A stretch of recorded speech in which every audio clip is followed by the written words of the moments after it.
Doctor Blas Ricardo Vita, cuéntenos un poco qué es la revitalización biológica.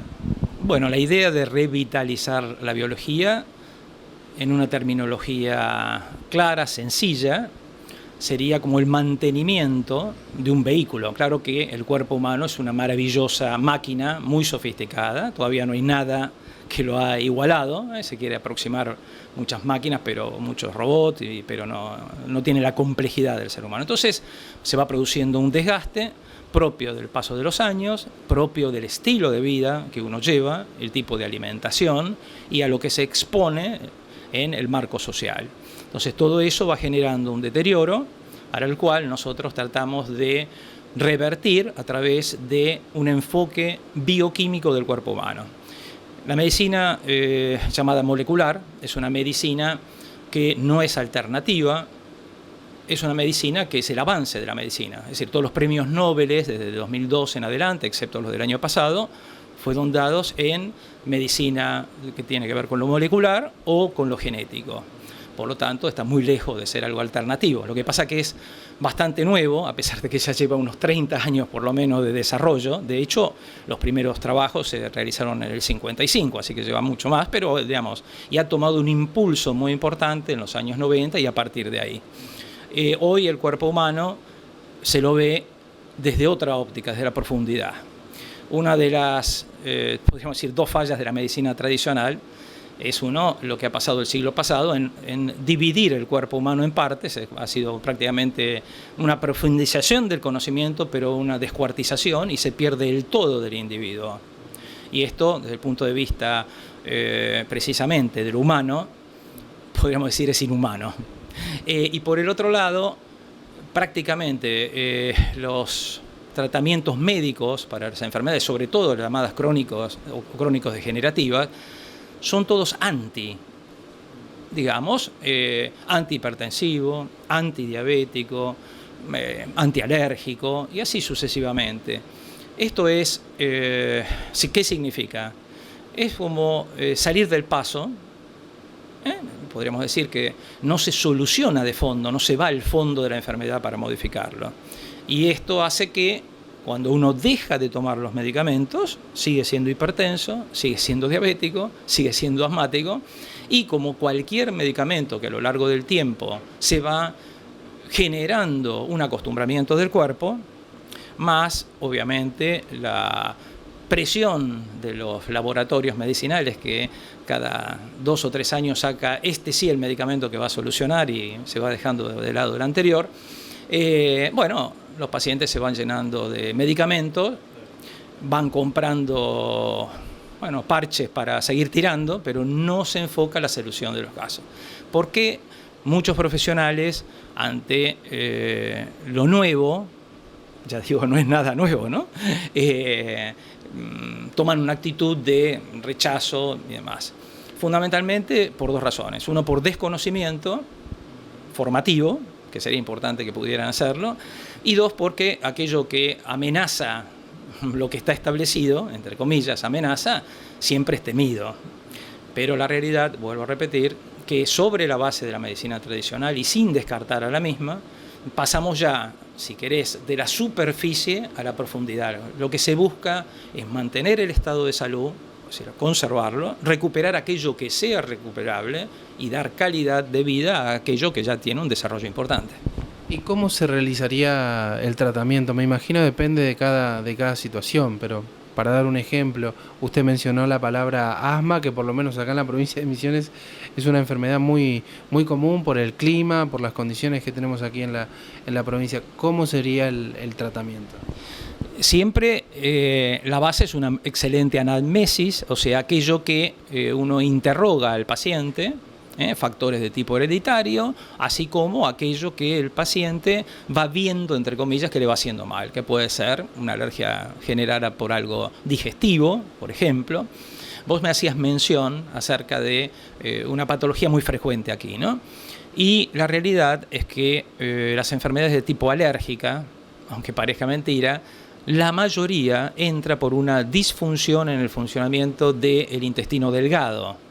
prácticamente el 80 y pico % de las causas se generan en una disbiosis intestinal, una alteración de la flora intestinal que hace que, ya que el intestino delgado se absorben los nutrientes de nuestro organismo, filtre elementos que no deberían pasar a sangre. Una vez entrado a sangre y distribuido por todo el cuerpo, el organismo reacciona inflamatoriamente a través del sistema inmunológico defensivo, que muchas veces se excede y genera entonces este otro tipo de cuadros o sintomatología. Entonces, primero, una excelente anamnesis, ver los factores digamos, del individuo que pudieran estar afectando, la humedad de la casa, cierto tipo de vegetación, árboles, que bueno, acá es muy, muy abundante, alimenticia, y tratar de modificar o generar cierto tipo de barreras sobre estos elementos que disparan.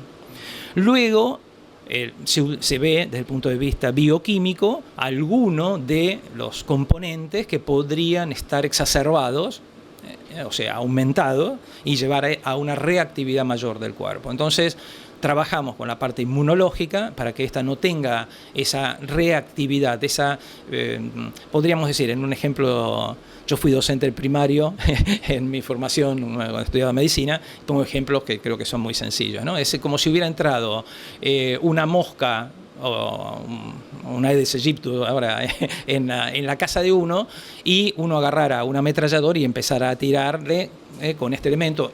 Es demasiado extrema la reacción a aquello que entra. Entonces, así reacciona nuestra inmunología. Cuando entra algo que no lo reconoce, reacciona violentamente y entonces produce, por ejemplo, este tipo de cuadros congestivos en la vía aérea, por ejemplo. Pero bueno, las alergias no se manifiestan solamente de esa manera, sino en cuestiones dérmicas, que es también muy posible, hasta incluso en alergias de tipo digestivo, alimentarias, que traen ciertas inflamaciones y problemas importantes.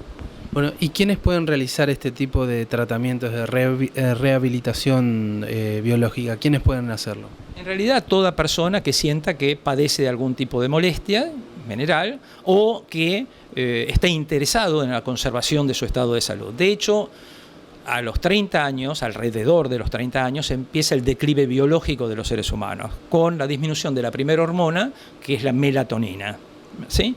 Ahora, decir, claro, que a las 5 de la tarde, 5 y 1 minuto, está atardeciendo, realmente no nos vamos a dar cuenta, parece una exageración, pero es así, empieza un declive biológico. Así que a partir de esta edad, la conveniencia de no solamente hacer el chequeo clínico, porque también hay una confusión en esto, ¿no? Es decir, cuando dice, sí, yo estoy haciendo prevención o me prevengo, todos los años me hago mi chequeo general, eso es correcto, hay que hacerlo. Pero, ¿qué sucede?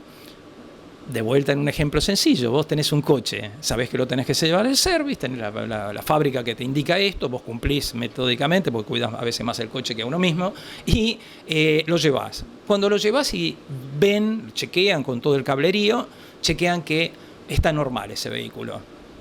¿Qué hace? ¿Te lo entregan sin hacerle nada o le hacen algo para ver si dentro de 10.000 kilómetros más o menos estás como hoy? Cuando vos te vas y te haces un chequeo general y te da todo bien y no se encara un tratamiento para ese sostenimiento, posiblemente 10 años andará bien, 20 años andará bien, 30 años no le hiciste nada al coche, pero a los 35 años después, 55 años, uy, mira, acá apareció esto, no me gusta, se empastó, y ya hay que tratar. Y lo que uno tiene que tratar de evitar es, más que tratar, es prevenir, ¿eh? Entonces, esa es la mejor inversión que uno puede hacer en vida, sobre todo porque este vehículo es el único vehículo que tenemos. ¿Y se pueden prevenir enfermedades más graves, como por ejemplo el cáncer? ¿Se pueden prevenir ese tipo de enfermedades? Sin lugar a duda. Es decir, nuevamente, estilo de vida. Primero, herencia. Segundo, estilo de vida. Dime qué come, te diré qué enfermedades vas a padecer. En ese sentido, todo lo que tenga que ver más con grasa, se sabe que hay una mayor incidencia en el cáncer de intestino, en el cáncer de próstata y en el cáncer de mama, por ejemplo. Entonces, bueno, reduzcamos la grasa, ¿sí? Luego, el estilo de vida que llevamos, no solamente qué comemos, sino el estilo de vida que llevamos. Fumamos, vivimos en un ambiente con demasiado smog, ¿sí? Trabajamos en cierto tipo de profesiones donde se manejan, por ejemplo, ácidos, o ser gente que trabaja o en minería o con, digamos, pilas, baterías, con pinturas. Gente que está muy expuesta al sol, hace actividades muy expuestas al sol, con lo cual la radiación altera la dermis profunda y puede generar alguna patología. Entonces uno trata de orientar al paciente en cuanto a su alimentación, en cuanto a su actividad física, pero proponer cambios de estilo de vida, que sería lo más saludable. Y luego existe, vuelvo a repetirte, la posibilidad de, a partir de los 30 años en adelante, hacer una suplementación como para o levantar la parte inmunológica para defendernos, digamos, de virosis, de bacteriemias o demás, o para mejorar la calidad, ya que puse la piel, por ejemplo, bueno, dando buenas dosis de beta-caroteno, vitamina C, actúan como protector de la dermis y como antioxidante. Entonces, sí se puede prevenir, si vos te alimentas bien, reducís notablemente los riesgos permanentes. Hoy día, respecto de las enfermedades crónico-degenerativas, donde está el cáncer, porque aquellos cánceres que aparecen en temprana edad realmente son muy difíciles de solucionar y muy difíciles no imposibles, pero realmente se hacen muy cuesta arriba. Pero estos que aparecen tardíos son generalmente por cuestiones, ya te digo, de años de someter al cuerpo al cigarrillo o someter al cuerpo al exceso de grasas y así sucesivamente. Entonces, lo que uno apunta fundamentalmente a la parte de prevención es primero acompañar al paciente. Hoy día vivimos en la era del fast food, entonces todo rápido, todo solucionamos rápido, todo se cambia rápido, nada dura más de 2 años, ni el celular, ni el televisor, ni el coche, todo es descartable. Los que no somos descartables somos nosotros, y la verdad que muchas veces sorprende. Había la Dalai Lama que decía que no comprendía a los hombres, al ser humano, que se desvive en progresar, ganar dinero, desarrollar, llenarse de cosas, para después en la segunda etapa de la vida, después de los 50 años, tener que gastar todas esas cosas para poder recuperar la salud que perdió, ¿sí?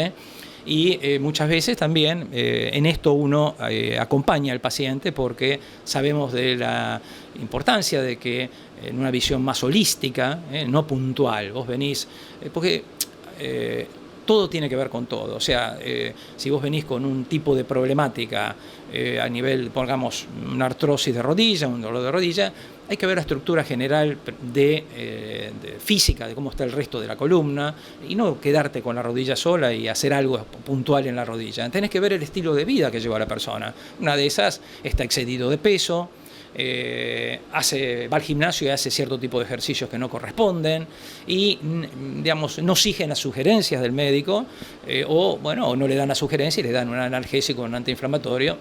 Leía recién en el diario local, el día lunes donde estamos, unas 3-4 páginas acerca de los efectos, de la automedicación, de la medicación incorrecta y del uso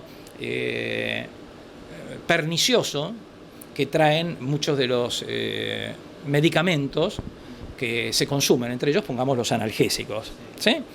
Hoy día, generalmente los analgésicos son ácidos, llevan a generar una buena gastritis, altera, para solucionar la gastritis vas al gastroenterólogo porque te duele el estómago y te da el omeprazol, la droga, o te da algún elemento que hace que no absorba después cierto tipo de nutrientes. Una de esas te levanta la presión porque cambia el balance hidroelectrolítico y cada vez te vas enterrando más en vez de solucionar la cosa. Hay una de esas, hay que tomarse tiempo, estar con el paciente, proponer, mostrarle qué es lo que está haciendo él que le lleva a hacer eso, y que si modificaría eso no va a necesitar estas otras cosas. Por eso aquel médico de cabecera, aquel médico de antes, aquel médico que veía no solamente al paciente, sino que era el médico de familia, era el médico que abarcaba un todo, y que uno va a derivar al especialista aquellas cosas que o se escapan porque requiere cirugía o algún otro tipo de intervención, o va a la opinión del profesional que una vez medicado debería el paciente volver al clínico, que es el que tiene generalmente armado qué cosas toma y cuál de ellas puede estar contrarrestando, perjudicando o generando otro tipo de patología.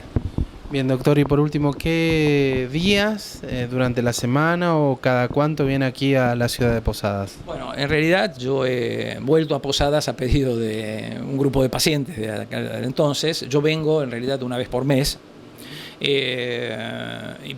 Atiendo con turno, ya que me tomo un tiempo suficiente de unos 45 o 50 minutos con cada paciente, precisamente para todo esto, ¿no? Para escuchar, para ver, para sugerir y para indicar y medicar aquellas cosas que parecieran estar sufriendo un proceso, un comienzo de deterioro, o aquellas que bueno, ya le presentan al paciente una dolencia.